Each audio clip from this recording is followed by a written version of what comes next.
Hatshepsut was one of the most famous queens who ruled Egypt, and the most powerful one.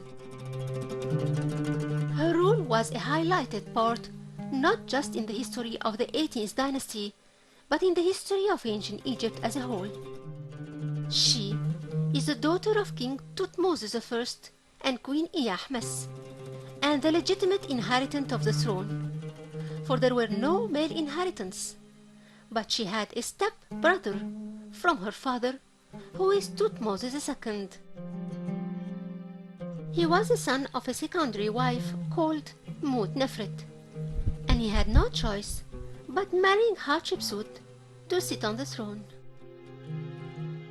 During the time of the reign of King Thutmose II, Queen Hatshepsut held the titles of Daughter of the King and Sister of the King, Wife of the God King, and the Great Queen, which means that she was just a wife of the king, like any other queen. King Thutmose II had a daughter from Queen Hatshepsut, who is Neferu-Ra, and a son from another wife called Isa, and his name was Thutmose III. During his lifetime, he wanted to grant his son the right to the throne. Thus he planned the story of the choice of god Ammon, the god of Karnak, to him in one of the festival's days. Thutmose III used to live in the temple, being one of its priests. King Thutmose II died, and Thutmose III was still a child, whose age was not more than 9 years. So Hatshepsut found the chance to take over the throne, and thus became the true ruler of the country.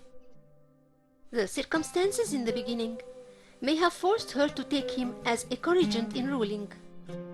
Ever since the beginning, Hatshepsut took the control of everything in her hands and made Thutmose III a front in front of the people.